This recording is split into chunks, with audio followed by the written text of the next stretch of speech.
વિદ્યાર્થી મિત્રો, આપણે પ્રકરણ 8માં પ્રમેય 8.1 જોવાના છે. સમાંતર બાજુ ચતુષ્કોણનો વિકર્ણ, કોઈપણ વિકર્ણ તેનું બે એકરૂપ ત્રિકોણોમાં વિભાજન કરે છે.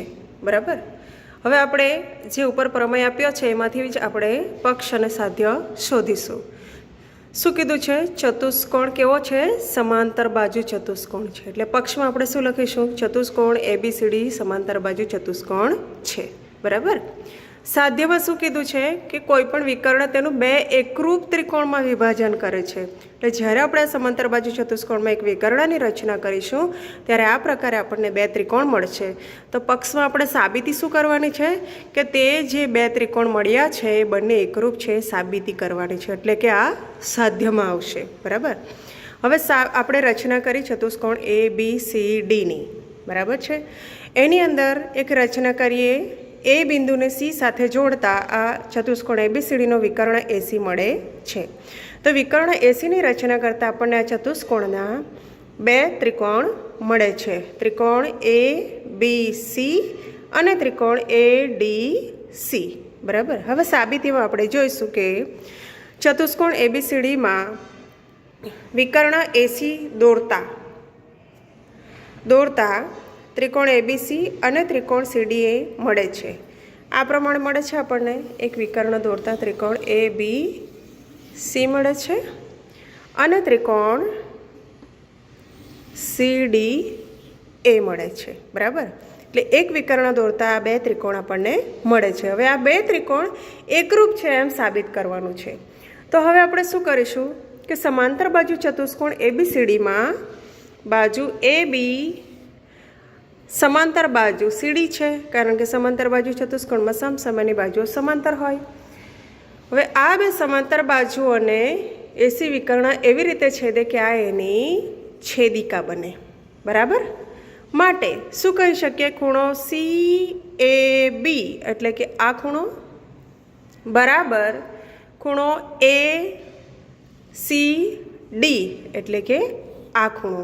હવે તમે જોઈ શકો છો કે આ બે ખૂણા છે ઝેડ આકાર દર્શાવે છે. એટલે કે સમાંતર બાજુ AB અને CDની છેદિકા ACથી બનતા યુગ્મ કોણો છે. બરાબર છે. આ યુગ્મ કોણ છે બંને, એટલે કે ખૂણો CAB બરાબર ખૂણો ACD બંને સમાન છે.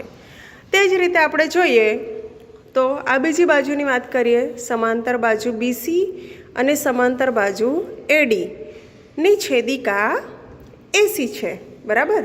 ફરીથી માટે ખૂણો BCA એટલે કે આ વાળો ખૂણો છે BCA.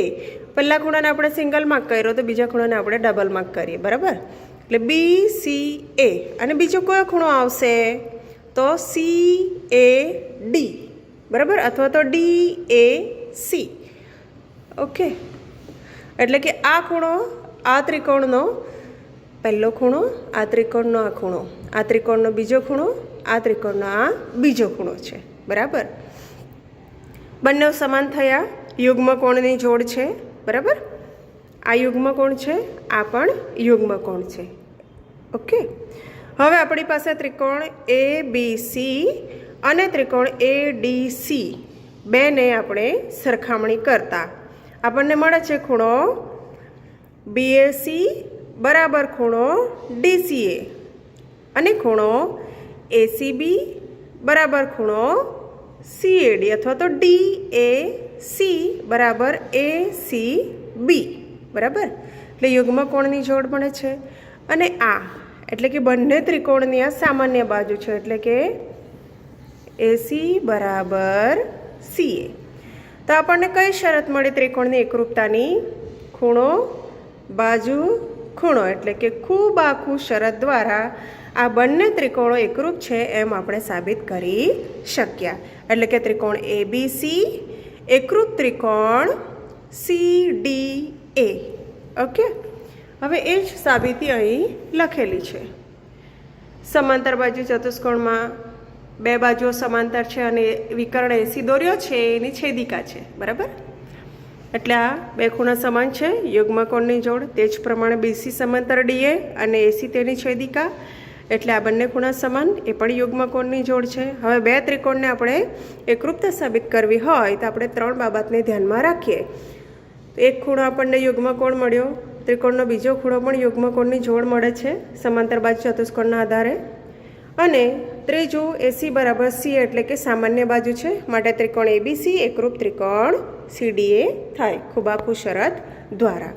તો આ આપણું સાધ્ય આપણું સાબિત થઈ ગયું. તે જ પ્રમાણે આપણે અહીં BD વિકર્ણ દોરીશું. તો BD વિકર્ણ દોરતા તમને આ રીતે આ બે ત્રિકોણ મળશે જે આપણે લખેલા છે, ત્રિકોણ BCD અને ત્રિકોણ DAB, એટલે કે BCD અને DAB. તો એ ત્રિકોણને પણ આ જ પદ્ધતિથી આપણે સાબિત કરી શકીએ.